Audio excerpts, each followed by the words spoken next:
We all face challenges in life. It's not really if we get knocked down, is it? It's how we choose to get back up. Exactly. That choice, that drive. And that's really at the core of our deep dive today. We are diving into the really fascinating world of resilience. It's a huge topic and one people connect with intuitively. Totally. And to really unpack it, we've pulled from a pretty diverse stack of sources. We're talking ancient philosophies, Stoicism, Chinese traditions, all the way to modern psychology, even some truly nail-biting survival stories. Real mix. Yeah.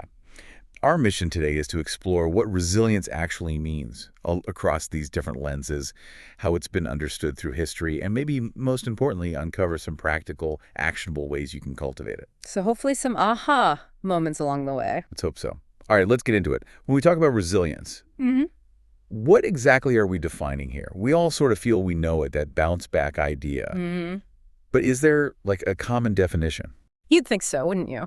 But what's really fascinating and what our deep dive shows is that even after decades of research, there isn't one single universally agreed upon definition. It's more dynamic than just bouncing back. Okay. Generally, yes, the common idea is positive adaptation, getting good outcomes, even when facing stress or adversity. Right. But academically, it gets a bit more nuanced.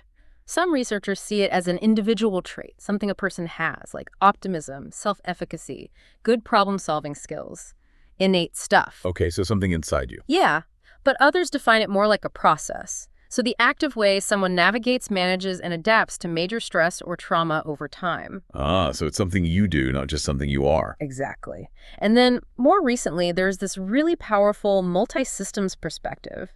This sees resilience as this dynamic interplay between a person and their whole environment. Environment meaning? Meaning your family, your community, your culture, even bigger things like government policies. It's about how you tap into available resources and, just as importantly, the environment's ability to actually provide those resources. Wow. Okay, so it's not just what's wired inside you. It's this complex dance with the world around you and what that world offers that really shifts things. It does. And that idea of interaction, it makes me wonder, does resilience look the same everywhere?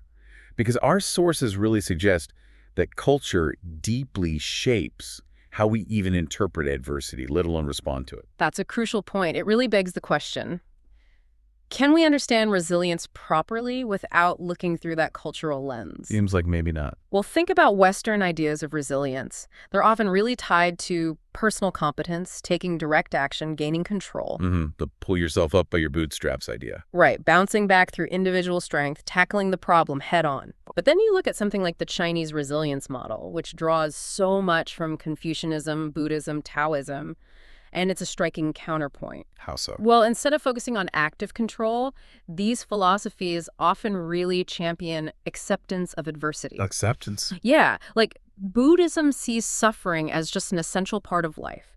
You endure it not just to survive, but maybe for insight, for liberation. Interesting. Taoism sees suffering as part of the natural flow, the Tao. So you embrace non-action, find harmony with it, not fight against it. Okay. And Confucianism, while it does push for self-improvement, also encourages accepting the ordinances of heaven, valuing this kind of encompassing, accepting character. That's a powerful shift. Yeah. But for someone maybe steeped in a more action-oriented Western mindset, how do you practice that acceptance without just becoming passive, like giving up? That's the key distinction, isn't it? It's not about passivity, it's a deep internal shift. The sources actually give a compelling example, Wenchuan earthquake survivors. They found strength in accepting hardship as a way to sort of expand their inner stature, and that actually helped their recovery. Wow. And there's even Taoism-based psychotherapy for anxiety. It might work slower initially, but studies suggest it can be more effective long-term precisely because it gently guides people toward this acceptance. Fascinating. And the Chinese model also really emphasizes a relational orientation. Resilience isn't just an individual thing, it's deeply connected to your relationships. With others. With others, exactly. Yeah. The relational self-idea, your identity, is interwoven with family, community. Family well-being becomes a personal goal. Those responsibilities can inspire you to strive for others. We see strong family ties linked to lower depression in Chinese immigrants, for instance. And there's also this idea of a harmonious relationship with nature, with tea in the natural order, value and contentment over confrontation. The Book of Changes says something like, "One will be spared distress if one can gladly obey the law of the nature."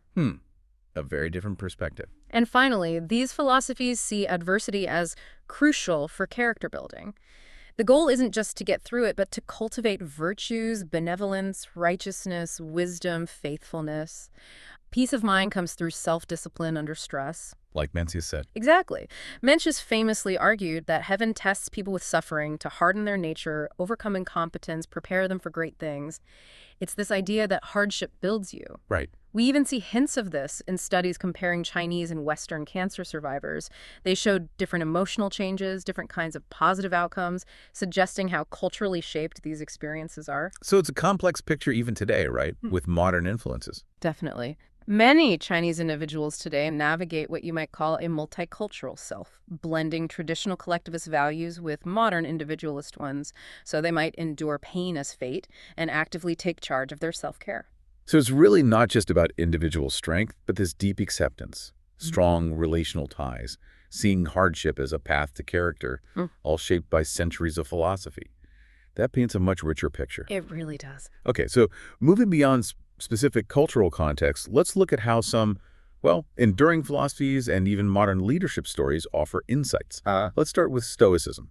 Stoicism, yes, a very practical philosophy for finding inner peace and building resilience. Its origin story is pretty dramatic, right? Absolutely. Zeno, back in 301 BC, a merchant, loses everything when his ship sinks, total disaster. Yeah. But instead of just despairing, he focuses on what he could control. His own mind, his reactions. And that reflection really became the seed of Stoicism. So it's not about being emotionless. Not at all. That's a common misconception. It's about understanding the world and our place in it. It's meant to be a practical way of life. Practical how? Well, it teaches us to prepare for life's challenges, like expecting rain, you know? You can even practice voluntary discomfort, things like sleeping on the floor occasionally or taking cold showers. Not to torture yourself, but to realize, hey, I can handle hardship. It builds gratitude and resilience. Okay, makes sense. And a cornerstone is the dichotomy of control, really understanding the difference between what's external outside our control and what we can control, our reactions, our judgments, our choices. Right. Your value comes from how you act, not what happens to you. Precisely.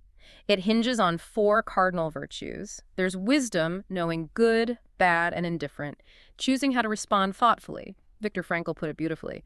Between stimulus and response, there is a space. In that space is our power to choose our response. Then courage, sticking to what's right, being resilient, moderation, balance, knowing what's enough.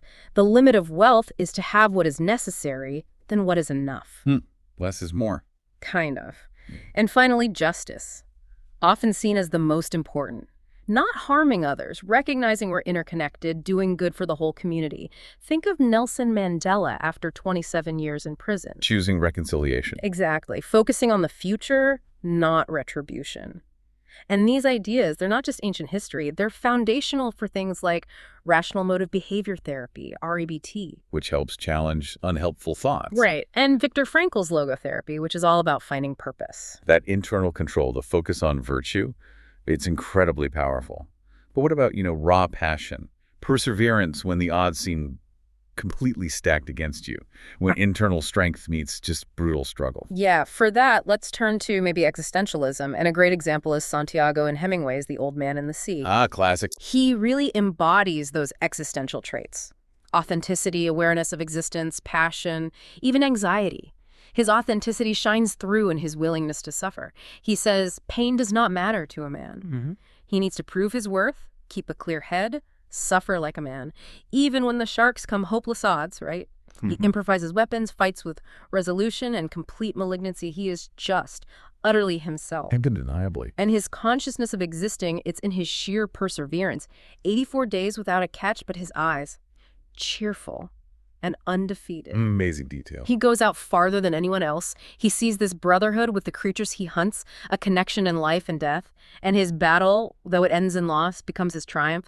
A man can be destroyed but not defeated. Right. The marlin's destruction leads to his redemption. The fishermen who mocked him, now they're in awe. And his passion just drives him. Completely. Despite everything, he is in charge and an expert. He uses this imaginative vision, thinking of DiMaggio, memories, his love for the boy Menel, and to keep hope, faith, resolution, alive. He fights with everything he has, showing age, limits. They don't matter if the will is strong. He defines himself by facing it all head on. Such powerful examples of individual fortitude. But you mentioned earlier, there's a distinction between resilience, that bounce-back quality, and endurance. That sounds like something different. It is, subtly. While they're related, they're not quite the same. Resilience is more about that flexibility, adapting, bouncing back from a setback. Okay. Endurance.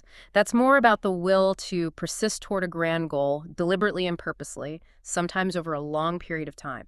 It's that long-haul grit. It fights distraction, and it's fueled by purpose and discipline. Right, like sticking with something huge. Exactly.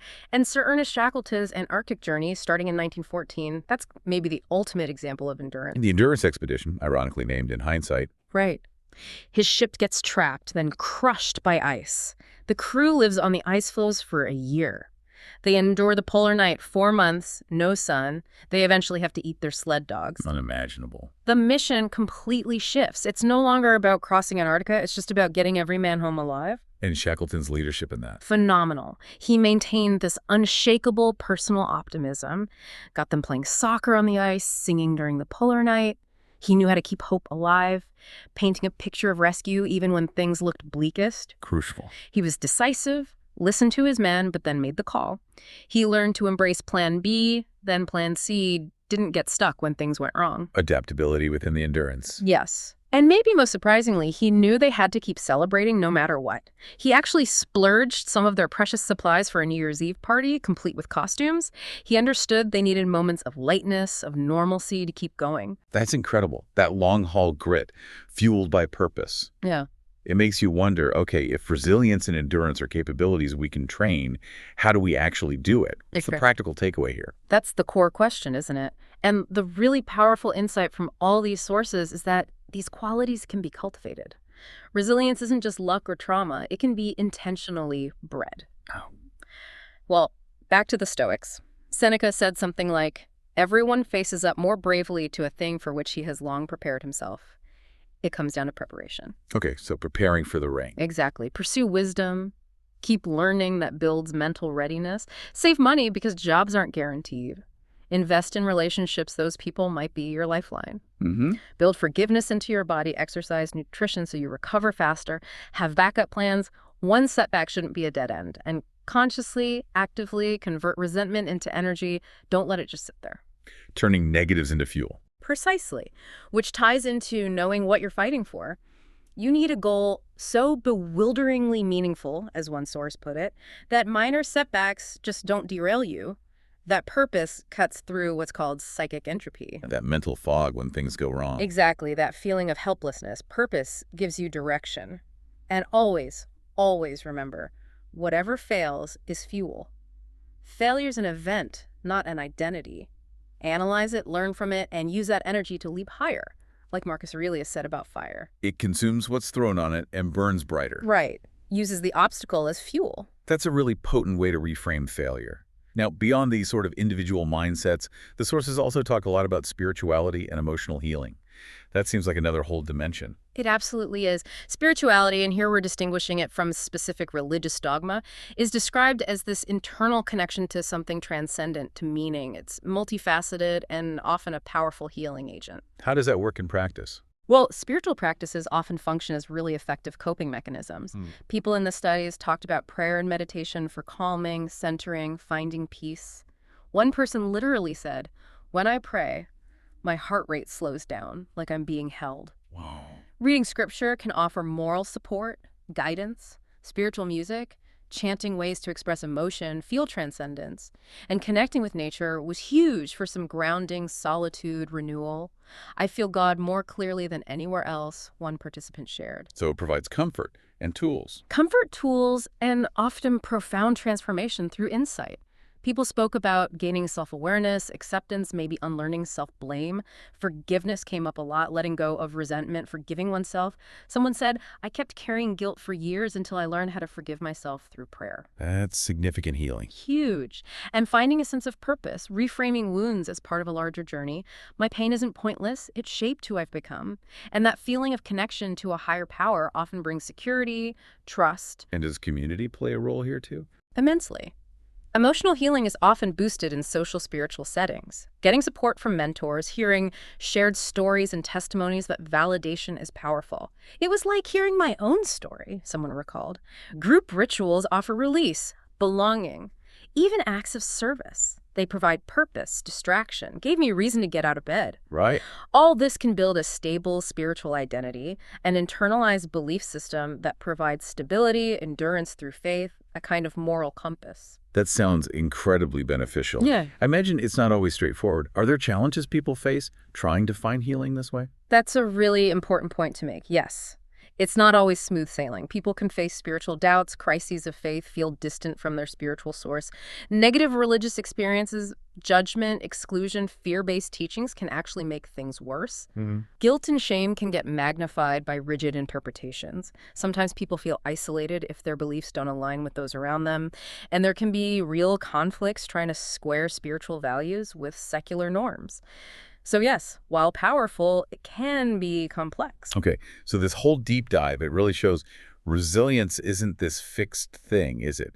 It's this incredibly dynamic mix of personal traits, cultural background, philosophy, even spirituality, a constant process. Exactly. Right. And if we pull back to the bigger picture, modern psychology, with its multi-systems view, really validates the importance of social connections, community, support systems, things the ancient philosophers often focused on self-sufficiency, maybe didn't emphasize quite as much. So the Epicureans valued friendship, They right? did, that's true. But what's striking is how many core concepts overlap across centuries. Both ancient philosophy and modern psychology heavily stress cognitive change, changing how you judge events. Epictetus said, it's not events that upset people, but their judgments about them. That's pure cognitive therapy, basically. There's the idea of stealing effects, facing challenges makes you better at handling future ones, both ancient and modern. And the emphasis on practical training, rigorous practice, from cynics walking barefoot in snow to modern resilience workshops. So the how matters. The how matters, and even things like positive role models, doing good for others, pro-social behavior, even mindfulness being present. You find echoes of all that in both ancient wisdom and current research. This has given us such a richer, more nuanced, and honestly more empowering view of resilience.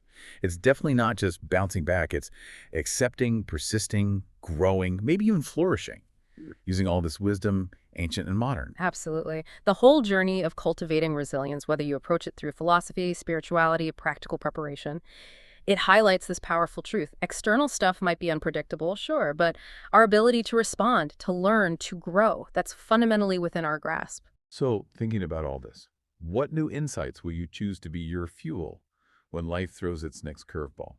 And what new part of your own enduring spirit might you discover when you face it?